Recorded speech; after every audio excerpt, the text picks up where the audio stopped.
রান্নাঘর থেকে প্রত্যেককে শুভকামনা জানিয়ে আজকের পর্ব শুরু করছি। আজ আমি গাঁটি কচুর একটি রেসিপি নিয়ে এসেছি। গাঁটি কচু আর কাঁঠাল বিচি দিয়ে একটি রসা টাইপের রান্না। প্রতিদিন একরকমভাবে গাঁটি কচুর রেসিপি বা অন্যরকম যে কোনো রেসিপি ভালো লাগে না, এটা আজকে একটু অন্যরকম করে বানিয়েছি। আমি গাঁটি কচুগুলো খোসা শুদ্ধ মাঝখান দিয়ে টুকরো করে নিয়েছি, তার সাথে কাঁঠালের বিচি দিয়েছি, নিয়ে দুটোই একসাথে ভালো করে মিশিয়ে আমি সেদ্ধ করে নিচ্ছি। গাঁটি কচুর খোসা সমেত সেদ্ধ করার কারণ হচ্ছে, এটা অনেক সময় আগে যদি আমি খোসা ছাড়িয়ে তারপরে সেদ্ধ করি, অনেক সময় একটা আঠা আঠা একটা ভাব থাকে, পিছল পিছল, সেটা থাকে না এখানে সেই ভাবটা একদমই থাকে না। এবার আমি ঠান্ডা করে খোসাগুলো ছাড়িয়ে নিচ্ছি।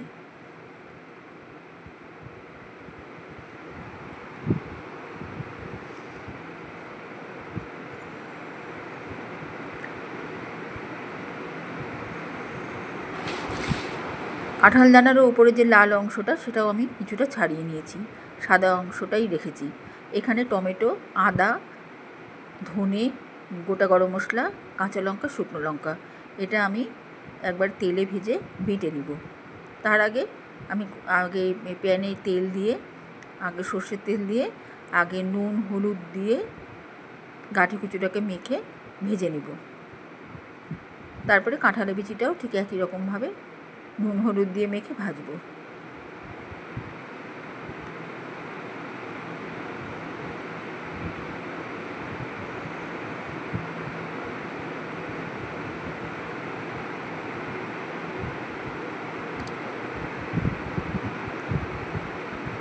এইভাবে তেল গরম হয়ে যাওয়ার পর আমি গাঁটি কচুগুলো ভেজে নিচ্ছি নুন হলুদ দিয়ে।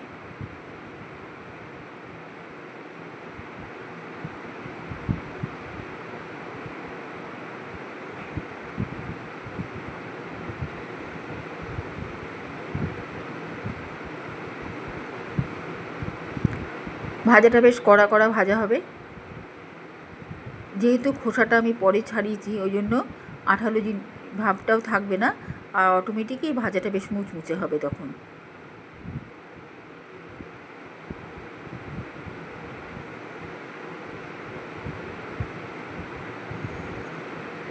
মোটামুটি লাল লাল হয়ে আসছে।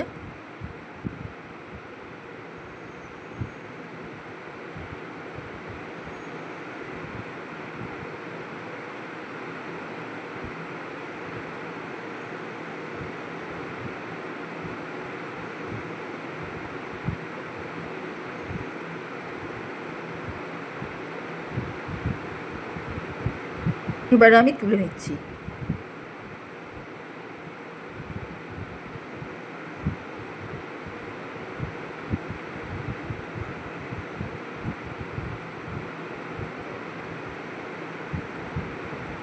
এবারে একইভাবে কাঁঠাল দানাগুলো ভেজে নিচ্ছি নুন হলুদ মাখিয়ে। কাঁঠাল দানার উপরে যে লাল লাল একটা আস্তরণ থাকে, সেটা আমি তুলে ফেলেছি, শুধু সাদা ভাবটাই রেখেছি।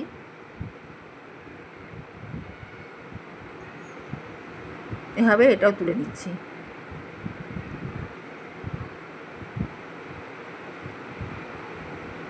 এবার টমেটো, আদা, কাঁচা লঙ্কা, শুকনো লঙ্কা, ধনে, গোটা গরম মশলা যে রেখেছিলাম, সেগুলো আমি তেলে একটু টানিয়ে নিচ্ছি। আলাদা করে তেল দেইনি, এই প্যানটা খুব গরম আছে, এখানেই টানিয়ে নিলাম। এটা আমি পেস্ট করে নেব।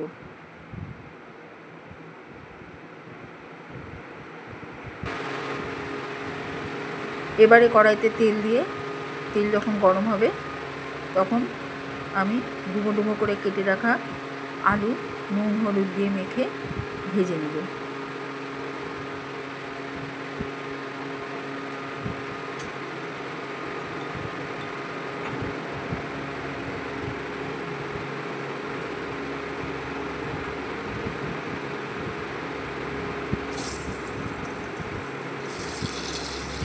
খুব একটা ভাজবো না, একটু রসটা টেনে যাওয়া পর্যন্ত ভাজবো।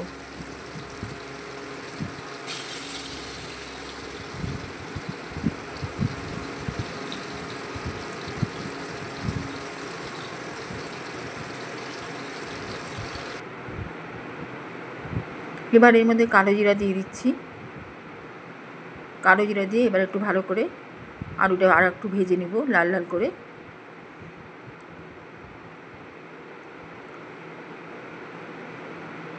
এরকম লাল লাল করে ভেজে নিচ্ছি।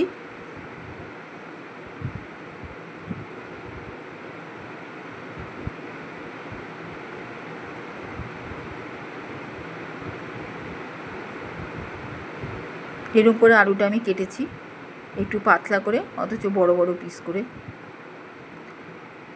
আলু কাটার উপরেই কিছুটা এটা রান্নাটা নির্ভর করবে সুস্বাদু হওয়ার।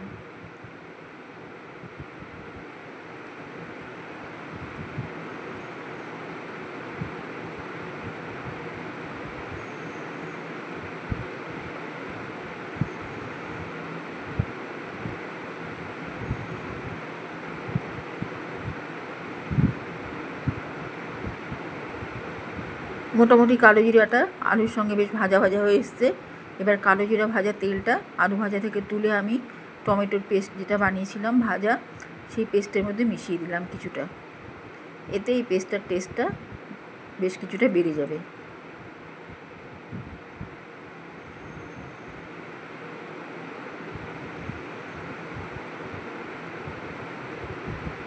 বাকি আলু, তেল, কালো জিরা যেটা থাকলো প্যানে, তার মধ্যে আমি কিছুটা হিং দিয়ে দিলাম।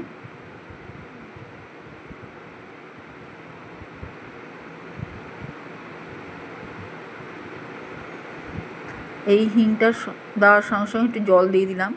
এবার পুরোটাই এই হিংগোলা জলে আলুটা সেদ্ধ হবে।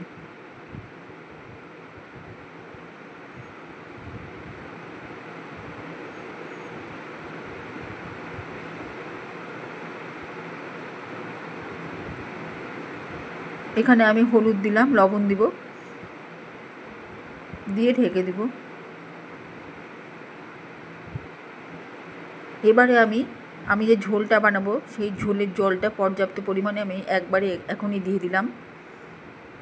দিয়ে ছুটিয়ে নিচ্ছি আলুর সাথে ঝোলটা। খুব ভালো করে ফুটবে।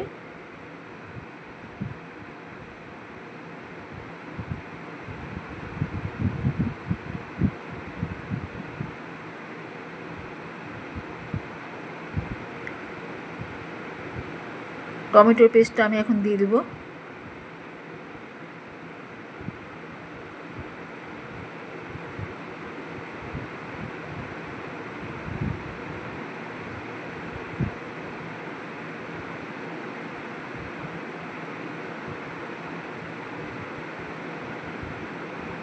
আমরা সবাই একটু ঝোলটা বেশি খেতে ভালোবাসি, ওই জন্য ঝোলটা আমি একটু বেশি পরিমাণেই রেখেছি। অবশ্য পরে রান্নার শেষে অনেকটাই টেনে যাবে।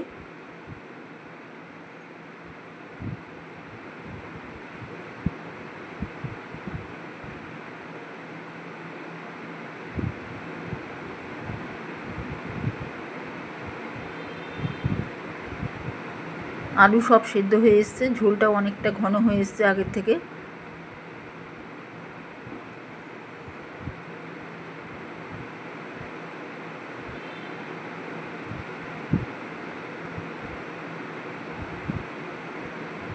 টমেটোর খোসা আমি কিছুটা ফেলে দিব তুলে।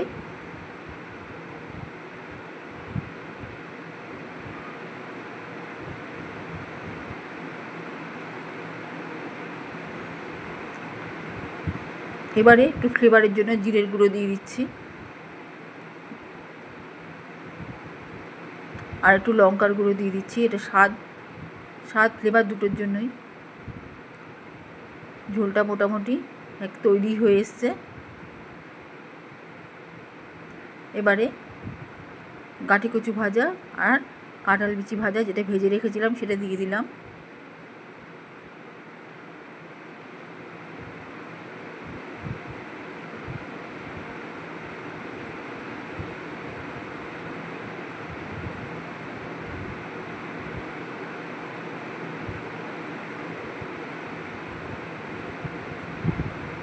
এই রান্নাটা খেতে খুবই সুস্বাদু, খুব ভাল লাগে। আর এই বর্ষার সময় এখন গাঁটি কচু একদম ফ্রেশ গাঁটি কচু পাওয়া যাচ্ছে।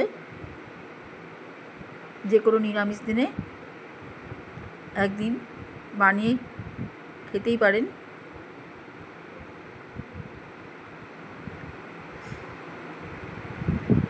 এখানে একটু নুন দিয়ে দিলাম আমি। এদিকে আমি একটা জায়গায় একটু সর্ষের তেলে একটু শুধু পোস্ত ভেজে নিচ্ছি। 2 চামচা মতো পোস্ত সর্ষের তেলে আলাদা করে ভেজে নিচ্ছি। এটাকে আমি বেটে নেব, সামান্য জল দিয়ে পেস্ট করে নেব ভাজা পোস্তটা। ঝোল কিন্তু আমার হয়ে এসছে।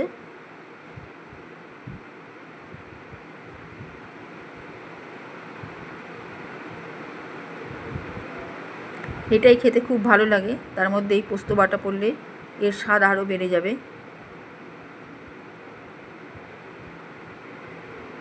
এবারে আমি এর মধ্যে গরম মশলার গুঁড়ো আর ঘি দিয়ে দেবো।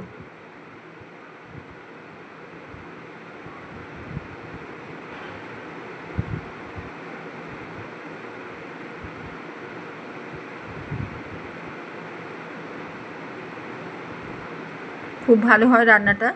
এরকম একটা নিরামিষ রান্না যে কোনো নিরামিষ দিনে বানিয়ে খেলে খুবই তৃপ্তি পাবেন, খুব ভালো লাগবে আশা করি।